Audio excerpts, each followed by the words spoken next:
Hello আসসালামু আলাইকুম, welcome another brand new video. তো অ্যাকচুয়ালি এটা ব্র্যান্ড নিউ না, তো এটা হলো সেকেন্ড পার্ট। আমি বাংলাদেশে আসার যে আসছি, তো সেটা সেকেন্ড পার্ট। অ্যাকচুয়ালি যদি আমি এক পার্টেই করে দিতাম সেটা আসলে অনেকটাই বড় হয়ে যায়, তো যার কারণে আমি দুই পার্ট করে দিছি, মানে দুই ভাগ করে দিছি যেটাকে বলা হয়।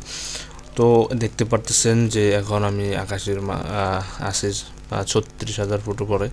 তো এইটা এই জায়গা থেকে দেখলে অনেক অনেক অনেক বেশি সুন্দর। যারা প্লেনে উঠছেন এরাই আসলে এই ফিলটা নিতে পারেন। তো দেখতে অনেকটাই বেশি সুন্দর লাগতেছে, আমার কাছেও অনেক ভালো লাগছে।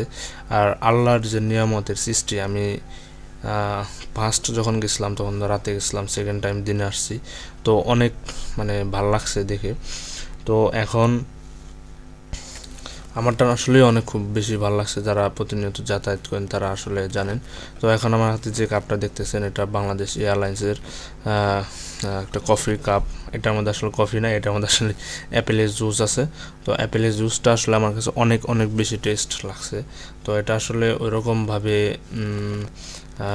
বানানো যে বিমানের জন্য আসলে অ্যাকচুয়ালি। তো এগুলো হয়তো বাইরে পাওয়া যায় না, আমি এতটা জানি না। আর এই হলো আমার বিমানের ভিতরে, দেখতে পারতেছেন যে আমি সামনে দিয়ে ক্যামেরা করছি। আর এগুলো হল বিমানের সিট, প্রত্যেকেরই দেওয়া হয়েছে এরকম জুস। তো আমার কাছে পাওয়ার ব্যাংক ছিল না, আমি বাইরের কাছ থেকে পাওয়ার ব্যাংক কাপটা নিয়েছি। আর দেখতে পারতেছেন যে আমার হাতে যে 7 আপটা, এটা আসলেও এটাও বাংলাদেশ বিমানের জন্য স্পেশাল করে তৈরি, কারণ আমি লেবেলে দেখছিলাম যে বাংলাদেশ বিমান 7 আপ। আর এটার দাম ছিল 25 টাকা, গায়ে মূল্য তালিকা দেওয়া ছিল, যার কারণে আমি বলে দিলাম 25 টাকা। তো আমি আস্তে আস্তে কোক খাইতে খাইতে এবং ভিডিও করতে করতে, সরি 7 আপ খাইতে খাইতে ভিডিও করতে করতে আমার খাবারের প্লেট চলে আসছে। এটা জিজ্ঞাসা করছে যে আপনি কী খাবেন, মাটন, চিকেন, বিফ।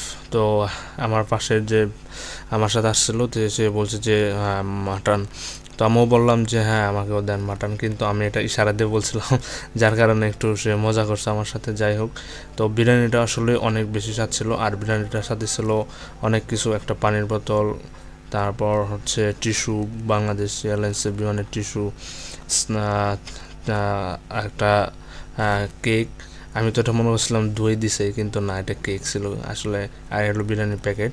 আর আমার হাতে দেখতে পাচ্ছেন স্পন। তো কেকটা বেশি মাটন অনেক অনেক বেশি ভালো লাগছে, অনেক টেস্ট। আর সরি গাইজ, বিরিয়ানি আপনাদেরকে ভালো হলে দেখাইতে পারলাম না। বিরিয়ানিটা অনেকটাই বেশি টেস্টি ছিল।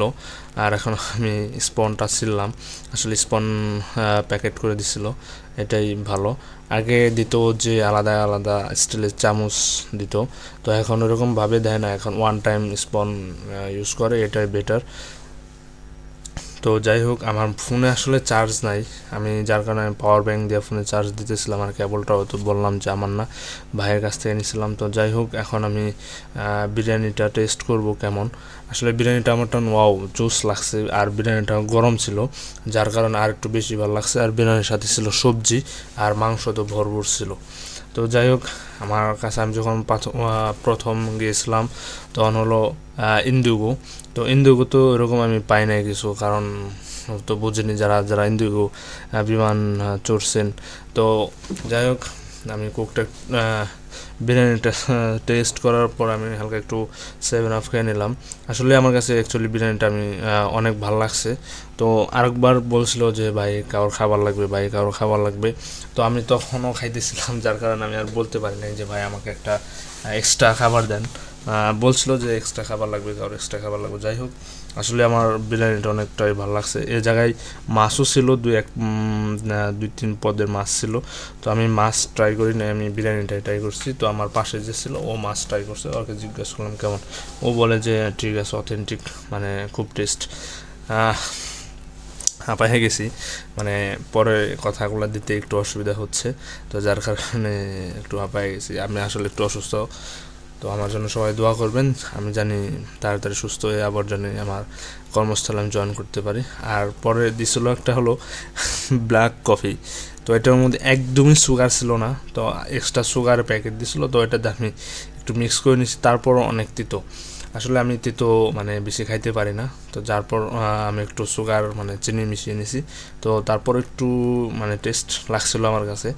আসলে অনেক বেশি তেতো ব্ল্যাক কফি যারা খান, যাদের অভ্যাস আছে তারা ভালো জানেন যে ব্ল্যাক কফি কতটা তেতো হয়। আসলে ব্ল্যাক কফি খাওয়া শরীরের পক্ষে ভালো, ব্যথা বা অন্য ঘুম টেনশন একটু কম হয়।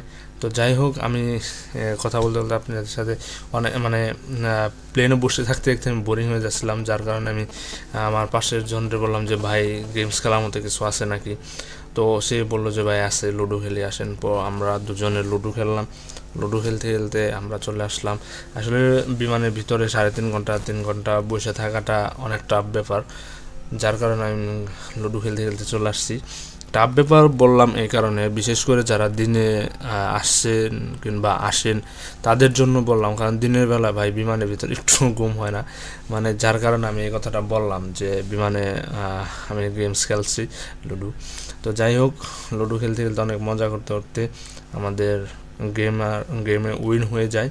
তো গেমও শেষ পর্যায়ে হয়ে যায়। তো এর মাঝখানে আমরা চলে আসি বাংলাদেশের সীমানার মধ্যে। তো যার কারণে আমরা আস্তে আস্তে আস্তে আস্তে নিচের দিকে নামতে থাকি। তখন আমরা বুঝতে পারি যে হয়তো আর কিছুক্ষণের মধ্যে ল্যান্ডিং করবে। তো যাই হোক, যা আমি লুডোতে উইন হই। তো খেলতে চাচ্ছিল না যে ভাই থাক আর খেলবো না, থাক আর খেলবো না। তো তারপরও আমি বললাম যে আর সমস্যা না, আর একটু সময় খেলি, যখন ল্যান্ডিং করবে তখন বাদ দিয়ে দেবো।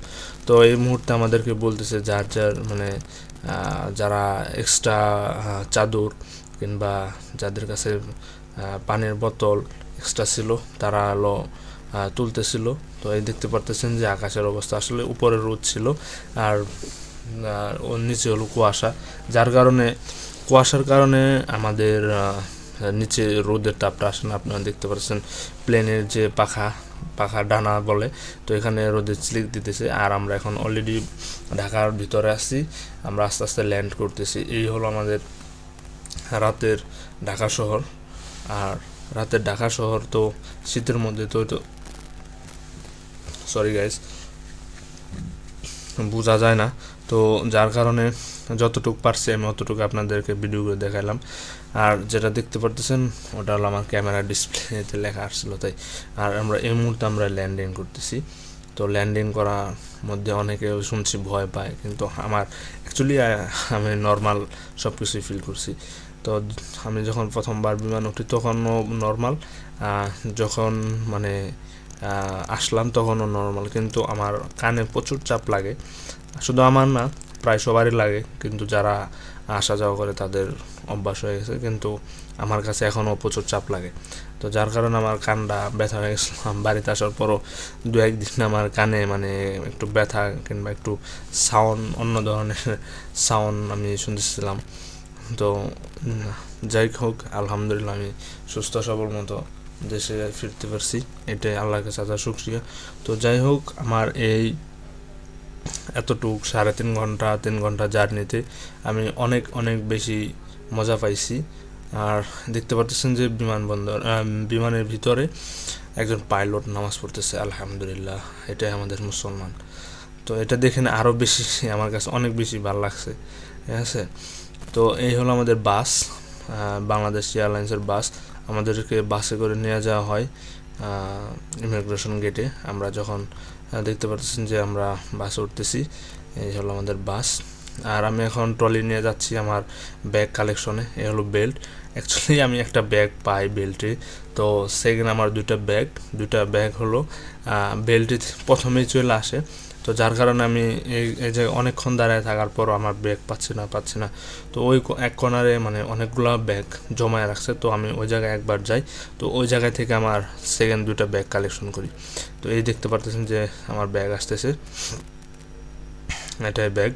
তো এই ব্যাগটা নেওয়ার পর আমি অনেকক্ষণ দাঁড়াইছিলাম পর এক সময় মনে হলো যে এখান দিয়ে আসবে না। তো ওই দিকে গেলাম। তো ওই দিকে যাওয়ার পরে দেখি যে আমার ব্যাগ ওই জায়গায় আমার জন্য ওয়েটিং করতেছে। তো যাই হোক, ব্যাগ নেওয়ার পরে আমি চলে আসলাম। এখন বর্তমানে দেখতেছেন যে কত মানে ব্যাগ আসতেছে, ভাই রে ভাই, অনেক ব্যাগ, এক একজনের 2-3টা করে ব্যাগ বুকিং দেয়।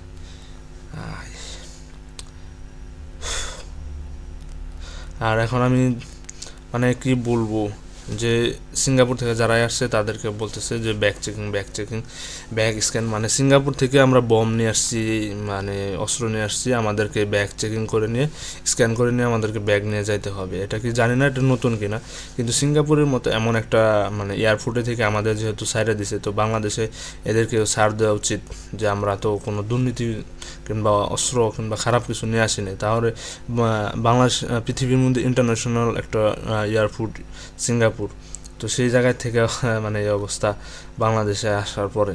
তো যাই হোক, এটা অভিজ্ঞতা হলো এই আর কি। তো আমি চলে যাব টার্মিনাল 2 দিয়ে বাইরে চলে যাব। তো আমি যেটা বললাম এটা একটু আপনারা সতর্কভাবে দেখবেন, বিমান কর্তৃপক্ষ, যাতে হয়রানি যাতে না করা হয়। আসলে প্রত্যেকেরই যাতে হয়রানি না করা হয়, কারণ প্রত্যেক থেকে নেই খুব সতর্কভাবে সার্চ করে নিয়ে পাঠানো হয়, তারপর অনেকভাবে দুর্নীতি করে, তো তাদের তো বিষয়টা আলাদা। আর আমি এখন বাহির হয়ে গেছি, আমি এক জায়গায় একটু ওয়েট করছিলাম, কারণ আমি দেখতেছিলাম যে আমার একটা ফ্রেন্ড আছে, তো ও আছে কিনা, কিন্তু ও ছিল অন্য সাইডে, আমি ছিলাম এক সাইডে, আর আমার ফ্যামিলি ছিল আরেক সাইডে, আমি মাঝখানে ছিলাম। তো ওরে একটা নাম্বার দিয়ে ফোন দিই ওই জায়গারই, ফোন দেওয়ার পর ও আসে, পরে আমি আমার ফোনে হটস্পট দিই। এই ভাইটা বলতেছে ভাই এই জায়গায় দাঁড়ায় না, আর আপনি ক্যামেরা কি লাইভ চলতেছে, লাইভ করতেছেন কেন, জানি না এটা কেন বলে, ঠিক আছে। তো আসলে বাইরের কান্ট্রিতে এরকম না, ভিডিও করো, ছবি তোলো, যা মন চায় তাই করো, কিছু বলবে না, অবৈধভাবে কিছু না করলেই হয়। আরেক ভাই জিজ্ঞাসা করতেছে ভাই গাড়ি লাগবে, আমি তখন বললাম যে ভাই আমার গাড়ি আসছে, আমার ফ্যামিলি আসছে। তো যাই হোক, আজকের ভিডিওটা এতটুকুই ছিল। এই হলো আমার সিঙ্গাপুর থেকে বাংলাদেশ আসার জার্নি এবং আমার অভিজ্ঞতা। তো আশা করি আমার ভিডিওটা ভালো লাগবে, ভালো লাগলে আমার চ্যানেলটাকে সাবস্ক্রাইব করে দিন, পাশে বেল আইকনটা বাজিয়ে দিন। টাটা, গুড বাই, আল্লাহ হাফেজ।